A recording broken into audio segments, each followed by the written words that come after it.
मुँह मेरा रुआ कादवा मेरा सजना संवरना किस काम का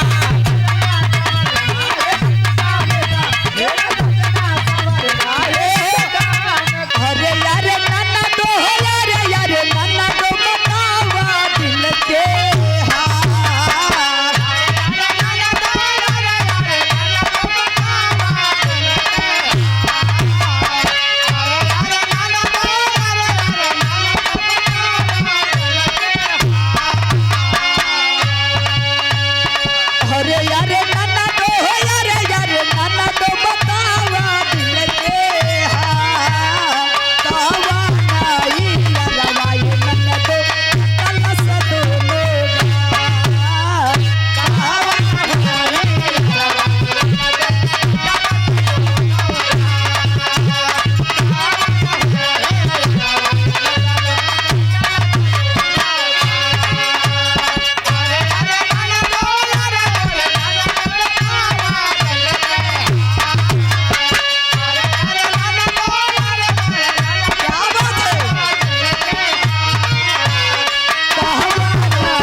भाव में कहना चारों युग के कहानी आपके युग में मिली। चारों युग के जवन उधर से बतावल गई कि हर देवी देवता के वरदान ए भैया एक युग में नहीं मिलल हो, हर युग में वरदान मिलल हो। केकर मिलल हो, कैसे मिलल हो, कवि जी लिखत हो।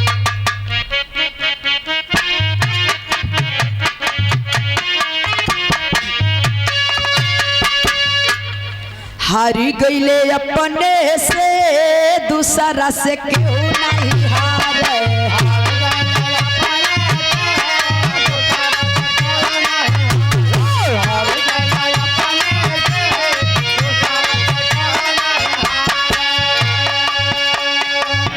परम श्रद्धेय परम सम्मानित सुरजीत पटेल 20 के पुरवा की सरजमी से 21 रुपए दे करके सम्मानित किए।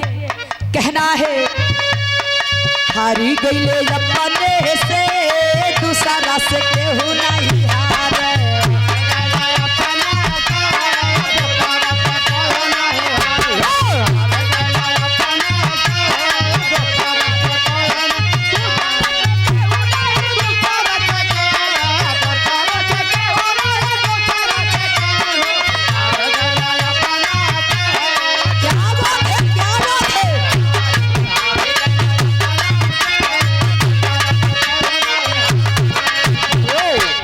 बतावल गई ए बाबू सतयुग में के कैसे हारल हो, कवि जी लिखत हुआ। ब्रह्मा जी हारी गईले विष्णु जी हारे।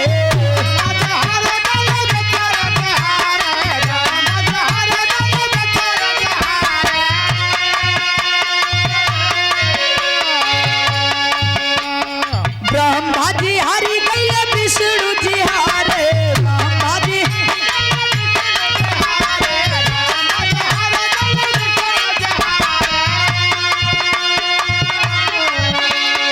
हारी गईले शंकर से दूसरा से क्यों नहीं हारे।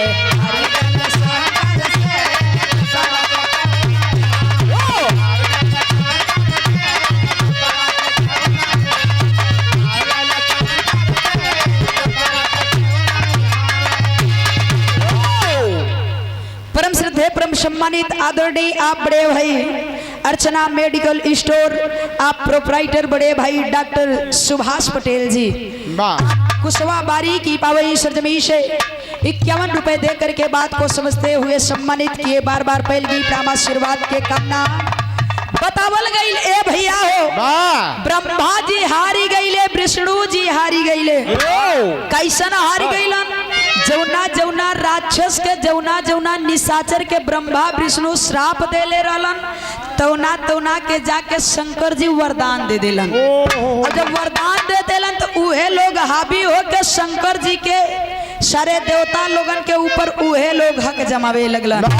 यही से बतावल जाला कि हारी गईले अपना से दूसरा से केहू नहीं हारी। अरे वाह, त्रेता के बाद कहना है क्या?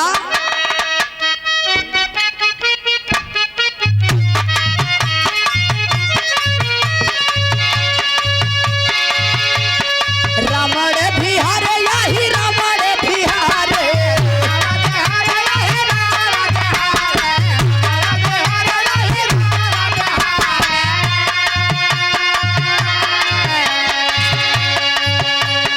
हारी भीषण से दूसरा केहू नहीं हारे, हारी भीषण से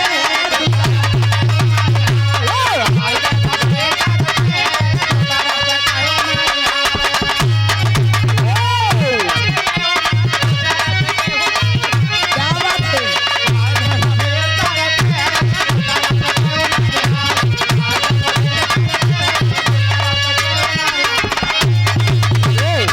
ए भैया हो, इधर त्रेता में बतावल गई रावण और अहिरावण जब सबसे बड़ा शक्तिशाली कि बाण कहाँ मारे के है, अगर मरबे तब रावण मरी। तो ए भैया हम मानीला कि कभो रावण के केहू हरावे वाला ना रहे। वाह वाह वाह, इधर द्वापर के बातें आयल कैसे?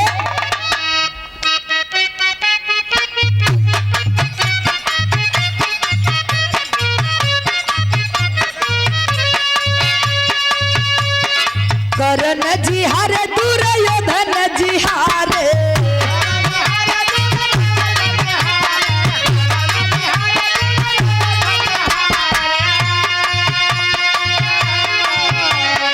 करण जी हारे दुर्योधन जी हारे, करण जी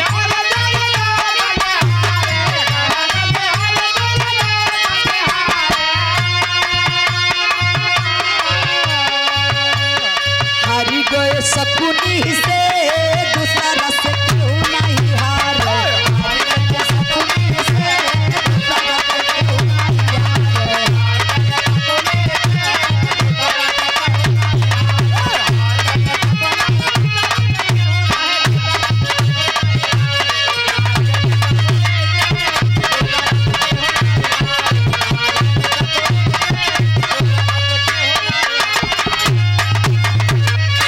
ए भैया हो, ये पतिया द्वापर में भी चल आए। करण दुर्योधन जी हार गईलन, खाली जाए के शकुनी यही के बात वही जा के बात यही जा ये काम करे। और कलयुग में बतावल गई ए बाबू हर घर से ये कहानी हो। कवि जी लिखत हुन का लिखलन?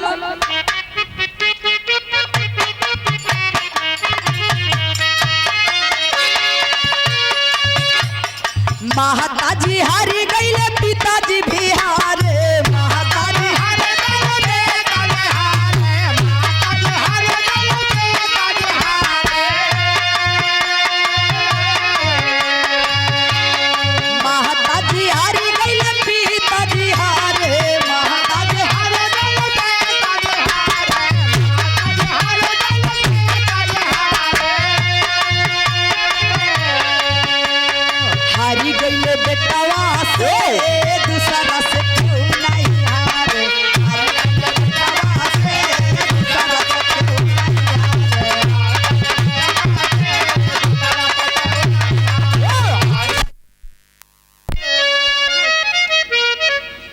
कैसन लाइट मातवा भैया आखी। परम श्रद्धेय परम सम्मानित आदरणीय आप बड़े भाई पवन कुमार पटेल जी, जिनके दरवाजे पर यह कार्यक्रम है, बड़े भाई की ओर से 100 रुपए दे करके सम्मानित किए। बार बार भैया से पहली प्रणाम आशीर्वाद के कामना बतावल गई। ए बाबू हो, माता जी हारी गईले पिताजी भी हारे, हारी गईले बेटवा से दूसरा से केहू नहीं हरे। बतावल जाला ए भैया घर में दूसरा के घर के बिटिया आवेली जब बहू बन के, तो लोग कहेलन कि बहू जब से आई तब से हमरे बेटवा के भड़काए दिलस। लेकिन हम बताइला कि अगर जब बेटा संस्कारी हो के माई बाबू के समझे वाला हो के, तो केहू कितनो भड़काई भड़के वाला इंसान ना हुई। आज अपन माई बाबू अपने लड़का से एक रोटी बदे तरसत वन, लड़का रोटी दे बदे तैयार नहीं हो। यही से माई बाबू अपने लड़का से हरल हुवन, ना कि दूसरा से। कवि जी लास्ट में गुरु घराना के परसे में लिखत हुवन का निकलो,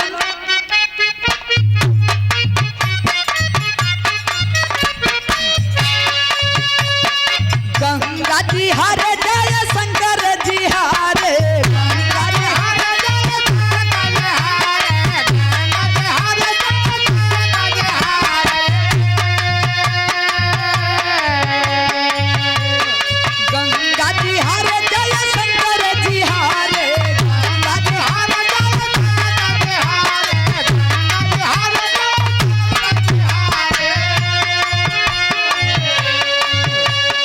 हरि गईले सीमा से। वाह वाह वाह। नहीं भैया, पहले बतिया के सुना, उस सीमा ना है जवन पाकिस्तान छोड़ के आइले। बतावल गई हर गुरु का एक विश्वास होता है कि मेरा शिष्य अगर गाएगा बजाएगा तो मेरा सर ऊंचा होगा। और जब हम ही समझला गुरु के नाक कटौला पे तुल जाई तो गुरु जी हारी जाइए।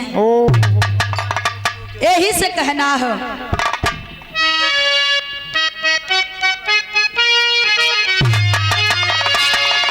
गंगा जी हारे जय शंकर जी हारे,